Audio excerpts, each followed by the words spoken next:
the executive director and co-founder for Speak for the Trees is here, so I will turn things right over to you. Is there a space you'd like me to sit, stand? Matt, is he good there? Yeah, good right there. Yeah, Right perfect. there, all right. Thank you for inviting me. Who was here that connected me? Oh, that's you. Hey. Yeah. Glad you guys coordinated on sure. Thank you, Jeff. So thank you for inviting me. I've been doing the rounds to quite a few community groups, and it's great to be here too, to share with folks the work we're doing at Speak for the Trees. My name is David Meshulam, and I founded Speak for the Trees about a year ago, and we're an organization focused on improving the size and health of each other through the size and the health of our urban canopy, or our forest that we have here in Boston. I like to call it a forest. That includes all the trees we have in the city, public and private, to make sure that we have clean air, clean water, cool air in our summers, although it feels like today, summer will never come. But we're also dealing with events like what you noticed over the past couple of weeks of these increased precipitation events during climate change, and the trees we have provide ways to absorb and soak up that water so some of our homes don't flood and we don't face the crisis of the rising sea level. So we do our work in a couple of ways that I thought I could share with you all today to see if there's any interest in collaboration. There are plenty of opportunities to think creatively about the work we do and how it fits in to your beautiful part of the little neck of Boston. One thing that we're really focused on is trying to get a tree census. So we're going to be out in the streets this summer counting every single street tree in Boston. We're aiming to do that by the end of fall of 2020. So this summer we're going to do it, we're going to be counting street trees.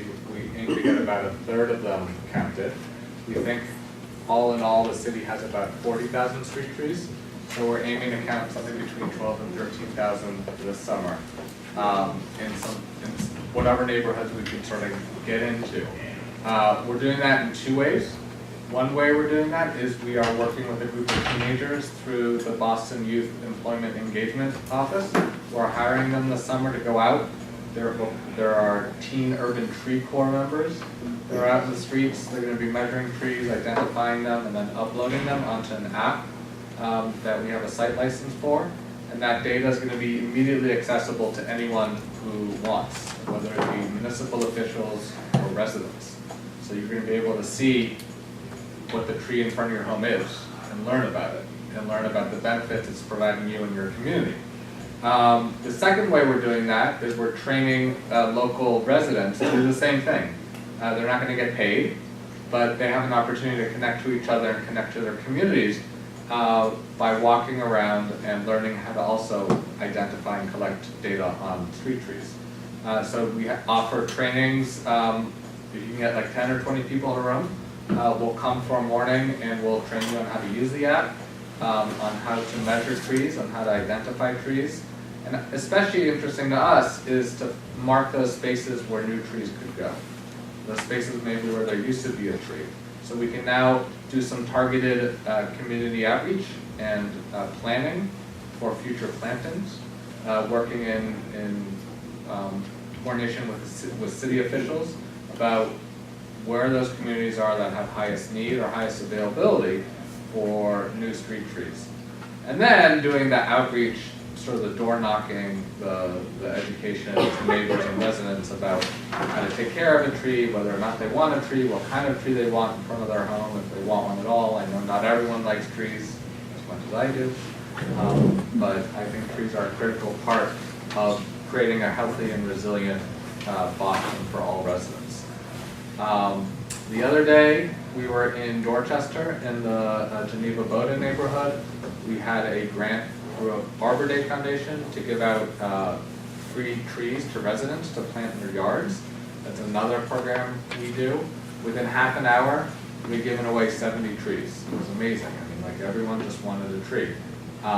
So our corporate sponsor was there, and he said, anyone who's here right now who doesn't have a tree, without telling me he did this, he said, I'll get you a tree. So now we have another 50 trees that we have to procure and give away in the coming weeks. So we're always looking for communities that have that desire. I think there are a lot in Boston of people who really want trees, either in their private property or in public spaces. That's it. Can you perhaps just provide contact information, other resources? Sure, I brought some pamphlets. I brought a signed-in sheet. I can leave those here. You know, we're hoping to. I like to tell people what we're doing is we're not reinventing the wheel. I've been in touch with organizations like Arbor Day, which I think a lot of people are familiar with. They're an old organization that focuses on connecting communities to trees, and another organization called American Forests. And when I first started this about 3 years ago, I thought I was sort of coming up with a crazy idea of connecting communities to trees, community residents and things like that. And then I did a little research, and I looked at the 30 largest cities in America, because Boston's like number 27 or something.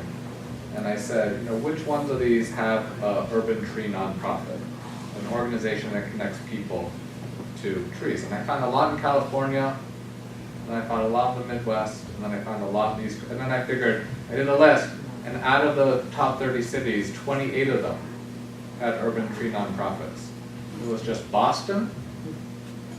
Anyone guess the second one that didn't? The top 30 city that does not have an urban tree nonprofit? New York? Oh no, New York has like 4 of them. Yeah. Bloomberg had a million tree initiative. Florida? Really? What's that? Florida? Now Miami has one, Delray has one, Chicago has 2 or 3. Philly has a good one. Yeah. Las Vegas. Right? Makes sense. That makes sense, right? Las Vegas. Even Worcester, Massachusetts, Springfield, Massachusetts, Providence, Portland, Maine, they all have these organizations. So what we're doing is we're just bringing something that's already, a model that's out there, we're bringing it to Boston. We're really excited about the work we're doing. We think it's critical. We think our climate is changing in ways that are pretty frightening, and we want to make sure that not only do we mitigate against that, but trees are actually really good at adapting, creating healthy spaces for people to have cool summer air, to have clean air, things that as our climate changes, we're going to have to start thinking about. So, I'm happy to answer any questions. Yeah? So how does it work? If we see a need for like a tree somewhere, do we contact you, or So how there does that work? a couple of ways to do it. The city does plant a lot of trees, and that's a big part of the Parks and Rec's budget. They plant upwards of 500 trees a season, so spring season and fall season. So they plant almost 1,000 trees a year on the streets. One way to do it is just call 311 and make a request. Yeah, because I noticed, I don't know if you know, in front of the Fulton Street parking lot, there used to be all those trees on the street right there. They've been gone, they kept cutting them down, now they're all gone, they've been gone for over a year now. Yeah. And then Christopher Columbus Park, I just noticed recently, a couple were cut down, I don't know, because they were dying or, Yeah. but it would be nice to have them replaced, basically. is my Yeah, point. So so I'll say this about Parks and Rec. They do their darndest with really limited resources, right? I think we can all acknowledge that they have lots of parks to take care of throughout the city, and they do a really good job. Street trees are tricky because they face a lot of challenges that park trees don't. They face traffic, they face salt, they face compact soil, they face, dogs are really bad for trees, right? They urinate on trees, and they really are harmful for trees. So all those things make a street tree have a really challenging time to survive. So they need a little bit more TLC. You can't always plant any tree you want on the street because it might not do well. Like willows, you never see them on the street. They're not good street trees. Pines, you'll never see on the street. They're not good street trees. Those evergreens. What we're trying to do is also convince the city to actually spend more money in planting more trees. So if we can show that there's a desire and a need, if all of you called 311 tonight and said, I want a tree, the city might start, the councilors might start recognizing that this is something that people want. Yeah? David, I think we can all appreciate and thank you for the effort that your organization is doing, but I would imagine some of the hesitation, some of the roadblocks, I would imagine is cost. Yep. Do you know what it costs plant a street tree? Because I guess you have to dig up a sidewalk, right? Depending. So what's the cost for one tree to, you know? It's a really good question. So it depends on the site, it depends on how much it needs to be prepped, right? Sometimes there's a tree used to be there, you just have to dig out the stump and plant a new tree, that's less. Sometimes you have to dig out the concrete and get new soil in there. So it can vary anywhere in sticker shock, $600 to $1,000 a tree. It's a lot of money. You're planting 1,000 trees a year, that's, you know, upwards of $750,000 just to plant trees, close to $1 million. So our goal as an organization is to bring some new resources into that space. The way the Emerald Necklace does it, right? The way that Friends of the Public Gardens do it is private-public partnerships to build the city's capacity. Another thing that residents can do is they can help clean the mulch or mulch areas around, or water trees. Those things, newly planted trees, especially in the first 3 years, have a very high mortality rate. We're talking close to 50% of newly planted trees don't survive after 2 or 3 years. So what can we do? We can help those trees acclimate to their new environment especially by water. That's the biggest killer of trees, is just not getting adequate water as they develop their root system. Thank you. Anyone from our audience? Yep. Yeah. Yes, I've been a tree advocate for quite a few years and have talked to the city and the Greenway, and regarding that strip on Fulton Street, I was told a couple of years ago, actually, maybe even be going on 3 years, that patch of sidewalk still belongs to the state, and they planted the trees during their big dig. And so until they turn that over to the city, that's the way it's going to be. And it was supposed to happen, you know, I was told it was maybe in 2 years, and that was almost 3 years ago. And that hasn't happened yet, because I've talked to the arborist, Max, in Boston. And so he doesn't have any answers as far as that strip of sidewalk. I also talked to some people on the Greenway at one point, and they said, well, once the city gets that sidewalk, if they want to, they can turn it over to us, and we'd be happy to put some trees there and take care of them. But until that happens, that's the way it's going to be. But the biggest problem, I can just touch on that too. Okay. So if you guys have noticed, there's been some construction on Cross, Fulton, Atlantic Ave, going all the way down. So that work is being conducted by Mass DOT, and so those are all the sidewalk upgrades and improvements. And so when that construction's finished, then the ownership will transfer. So as we see that construction move along, so it should be, throughout the summer. And then that full switch will happen. They can't give it to us until it's in perfect condition. So That's good to know.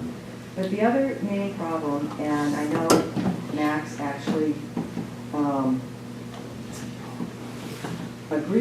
didn't agree to it, but acknowledged it last year, is that they can plant trees, but they don't water them. Yeah. And my understanding is a new tree needs about 20 gallons of water a week.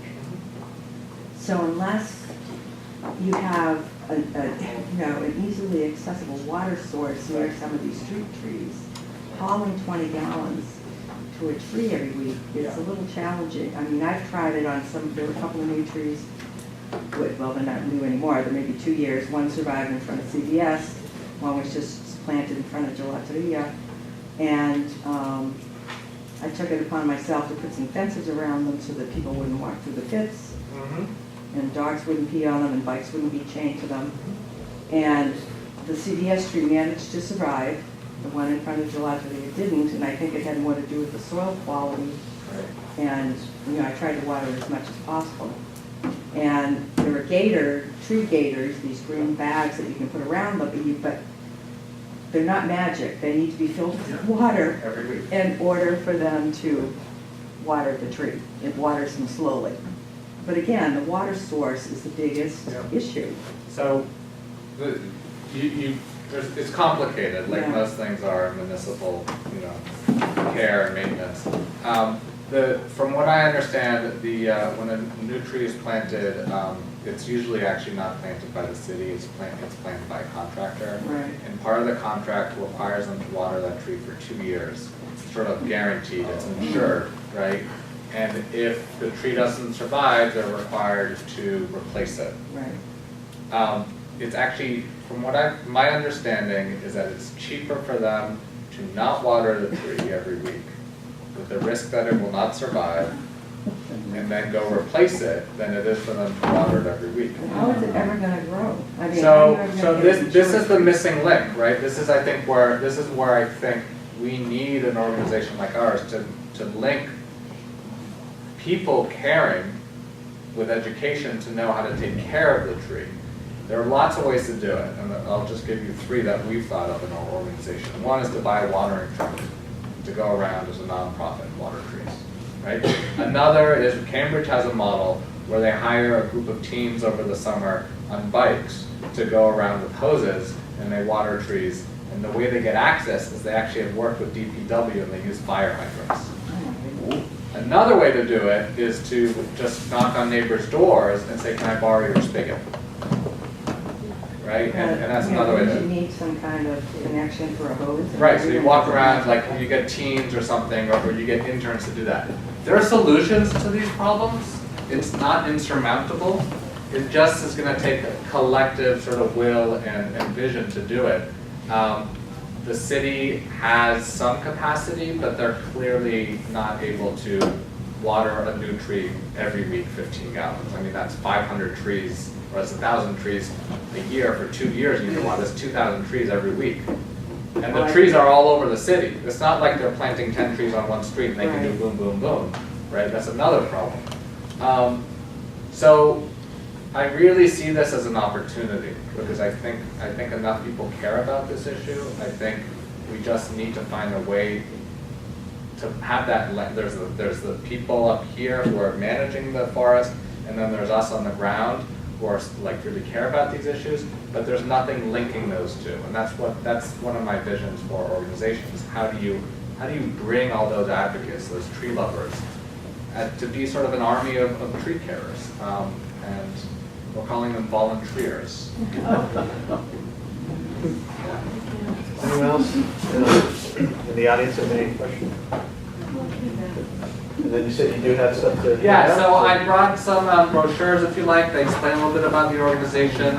I brought some sign-up sheets. If you want to leave your name, your email, your phone number, feel free. Opportunities to sign up for our newsletter. So if you just click that, check that box and sign up for our newsletter, I'll sign you up. An opportunity to volunteer with us. So if you want to learn how to do some of the work we're doing, and then if you want to develop a more like active partnership, I'm happy to think about that too. So feel free. I'll hang out for a few minutes, answer any questions, and happy to talk further. Thank you. Thank you. Thank you.